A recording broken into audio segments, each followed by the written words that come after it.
सबसे पहले जानते हैं कि तिलक का महत्व क्या है। देखिए, तिलक लगाना हिंदू परंपरा में प्रयोग किए जाने वाला एक विशेष कार्य है। बिना तिलक लगाए न तो पूजा की अनुमति होती है और न ही पूजा संपन्न मानी जाती है। तिलक दोनों भौं के बीच में अपने कंठ पर या अपनी नाभि पर लगाया जाता है। तिलक के द्वारा ये भी जाना जा सकता है कि आप किस संप्रदाय से संबंध रखते हैं।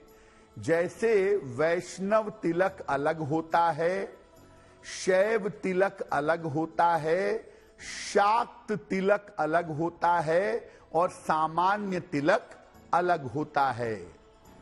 तिलक लगाने से स्वास्थ्य उत्तम होता है, मन को एकाग्र और शांत होने में मदद मिलती है और ग्रहों की जो ऊर्जा है वो संतुलित हो जाती है।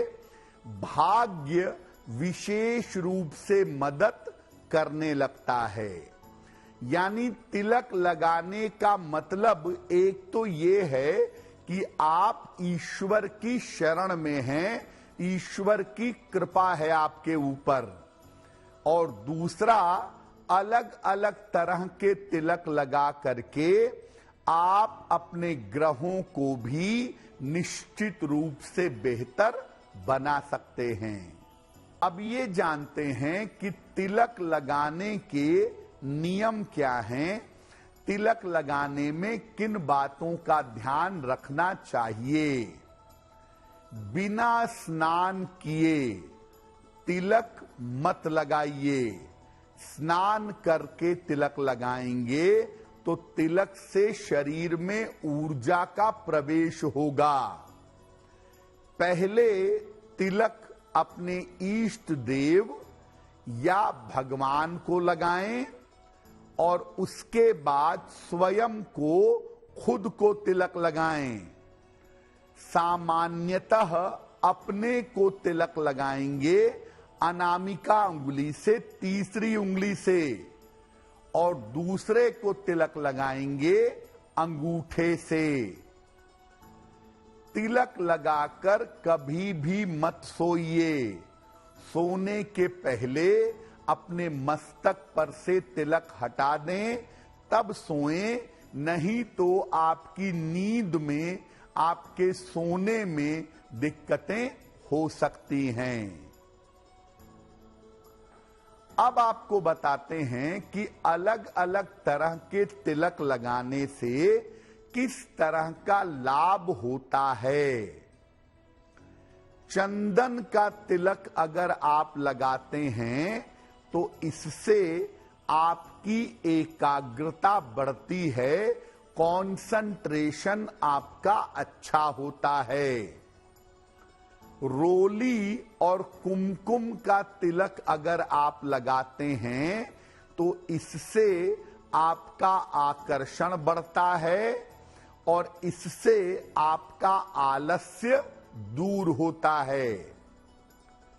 केसर का तिलक अगर आप लगाते हैं तो इससे आपका यश बढ़ता है और आपके रुके हुए काम पूरे होते हैं। गोरोचन का तिलक अगर आप लगाते हैं तो कार्यों में विजय की प्राप्ति होती है। अगर आप अष्टगंध का तिलक लगाते हैं तो इससे आपको विद्या और बुद्धि की प्राप्ति होती है। भस्म का या राख का तिलक अगर आप लगाते हैं तो दुर्घटनाओं से और मुकदमेबाजी से आपकी रक्षा होती है।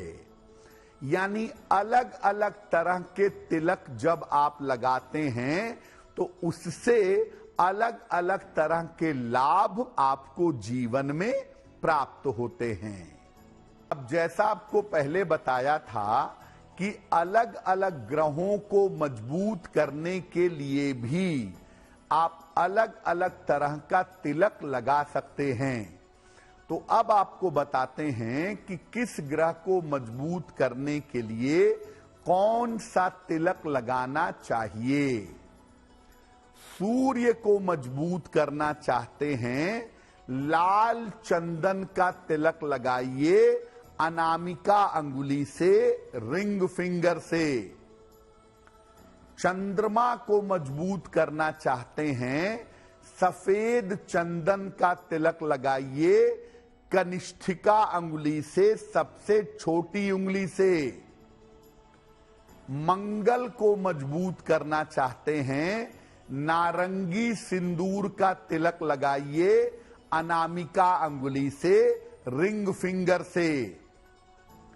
बुध को मजबूत करना चाहते हैं, अष्टगंध का तिलक लगाइए कनिष्ठिका अंगुली से, सबसे छोटी उंगली से। बृहस्पति को मजबूत करना चाहते हैं, केसर का तिलक लगाएं तर्जनी उंगली से, इंडेक्स फिंगर से। शुक्र को मजबूत करना चाहते हैं, पहले रोली लगाएं, उसके बाद उसके ऊपर अक्षत लगाएं अनामिका अंगुली से। शनि, राहु या केतु को मजबूत करना चाहते हैं, कंडे या धूप बत्ती की राख 3 अंगुलियों से त्रिपुंड की तरह लगाएं, अच्छा होगा।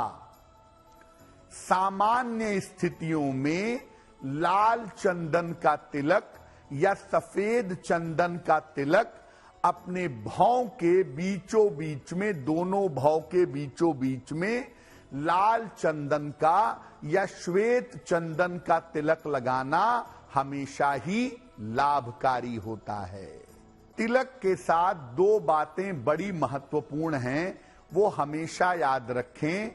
विवाहिता महिलाओं को सफेद चंदन का तिलक अपने मस्तक पर नहीं लगाना चाहिए, और अगर आप विवाहिता महिला हैं, सफेद चंदन का तिलक लगा रही हैं, तो उसके ऊपर लाल रंग की बिंदी या लाल कुमकुम का तिलक लगा सकती हैं, लेकिन सफेद चंदन के साथ आपको लाल बिंदी या लाल कुमकुम का तिलक लगाना चाहिए।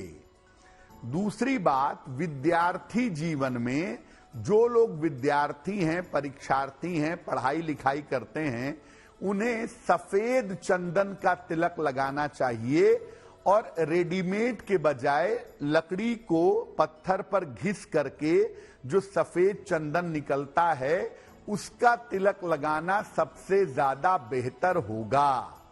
सफेद चंदन का तिलक लगाने से विद्यार्थियों की एकाग्रता बेहतर होती है और शिक्षा में चीजों को याद करने में उन्हें बड़ी सहायता मिलती है।